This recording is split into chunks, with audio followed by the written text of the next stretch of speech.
En octubre del año 2020, un pequeño pueblo de Michigan, Estados Unidos, vivió una historia que parecía salida de una película de terror psicológico.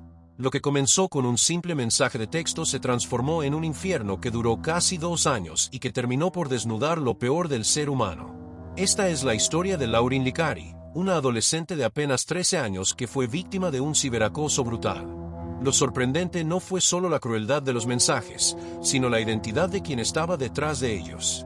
Una verdad tan inesperada que destrozó familias, sacudió a una comunidad entera y obligó a reflexionar sobre los peligros ocultos en la era digital. Pero no nos adelantemos. ¿Qué es realmente el ciberacoso? El ciberacoso es una de las formas más modernas y devastadoras de violencia psicológica.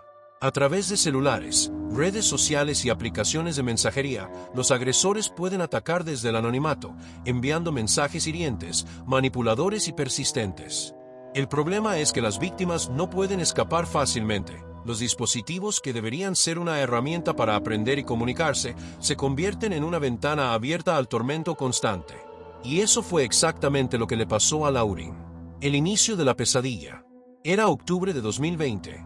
En Beale City, un pequeño pueblo donde todos se conocen, los pasillos de la escuela parecían sacados de una película adolescente. Entre los estudiantes, Lauren Licari y su novio Owen destacaban, jóvenes, deportistas, buenos estudiantes y con ese tipo de relación inocente que todos envidian en la secundaria. Todo parecía perfecto, hasta que un día Lauren recibió un mensaje anónimo. Decía simplemente, Owen va a dejarte. Al principio, ella y Owen lo tomaron como una broma pesada. Pero no era una broma. Era la primera pieza de un rompecabezas macabro.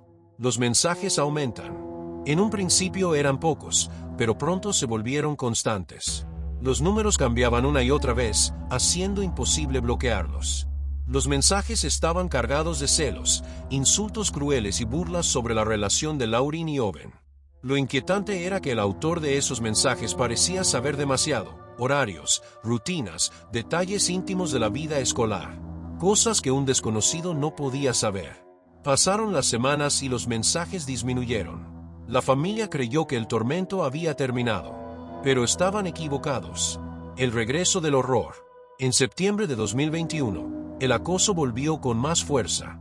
Ahora Lauren recibía entre 40 y 50 mensajes diarios. Eran más oscuros, más obsesivos, más invasivos. No solo la hacían dudar de su novio, sino que comenzaban a empujarla hacia el daño personal.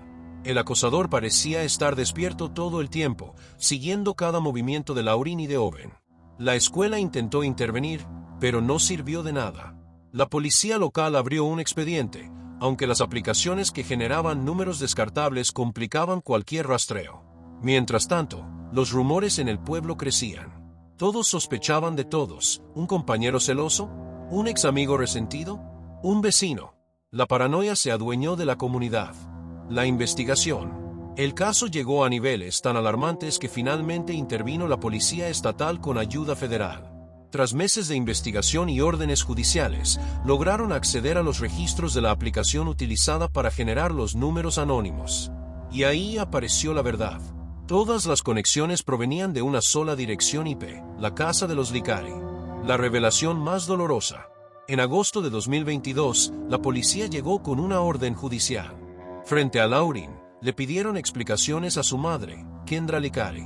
Lo que sucedió a continuación fue devastador. Kendra confesó. Admitió que durante meses había sido ella misma quien enviaba los mensajes, acosando cruelmente a su propia hija. Lauren quedó en shock. No gritó, no lloró.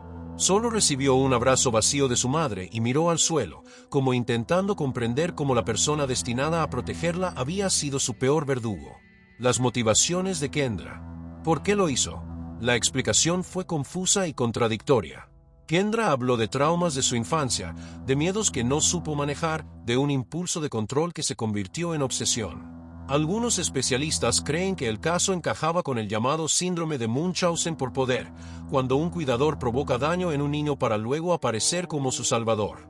En el mundo digital, Kendra fabricó el acoso y al mismo tiempo se mostraba como parte de la búsqueda para atrapar al culpable. Creó el veneno y quiso ser la medicina. Consecuencias legales. En diciembre de 2022, Kendra fue arrestada y enfrentó múltiples cargos. En marzo de 2023, se declaró culpable de acecho a un menor. En abril, fue condenada a cumplir entre 19 meses y 5 años de prisión estatal. Sin embargo, en agosto de 2024 obtuvo la libertad condicional, con una restricción simbólica y dolorosa: no podrá tener contacto con su hija hasta febrero de 2026. Daños colaterales en la comunidad. El acoso no solo destruyó la confianza de Laurín. Durante meses, el pueblo entero vivió una caza de brujas. Adolescentes inocentes fueron señalados, acusados sin pruebas, juzgados en los pasillos de la escuela.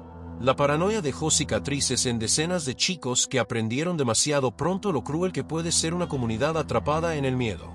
El futuro de Laurín. Hoy, Laurín intenta reconstruir su vida.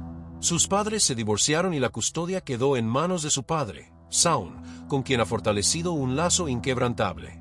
Su relación con Owen, su novio, no sobrevivió al acoso, pero Laurín ha decidido transformar el dolor en fuerza. Ahora, con 18 años, ha expresado su deseo de estudiar criminología para entender cómo funciona la mente de quienes cruzan los límites de la violencia digital, quizás evitar que otras personas vivan lo mismo que ella. Reflexión final. El caso de Laurín Licari nos recuerda una verdad aterradora: el ciberacoso no siempre proviene de extraños en la red. A veces, el enemigo puede estar dentro de casa, disfrazado de confianza. El daño psicológico que deja este tipo de violencia es invisible, pero profundo y duradero. Por eso es urgente hablar de empatía, de educación digital y de entornos donde las víctimas se sientan escuchadas. El silencio frente al ciberacoso es complicidad. La única forma de combatirlo es con conciencia colectiva y un compromiso real de acompañar a quienes sufren en silencio. Cierre y llamada a la acción. Si esta historia te impactó, déjanos tu comentario con la palabra tendencia aquí abajo. Suscríbete a nuestro canal y activa la campanita para no perderte nuestros especiales dominicales sobre casos reales, misterios y reflexiones que nos obligan a pensar en la sociedad en la que vivimos. Recuerda, hablar de ciberacoso es hablar de vidas reales. Y la vida de Laurín Licari es un recordatorio de que debemos estar siempre atentos, porque la máscara del agresor puede estar mucho más cerca de lo que imaginamos.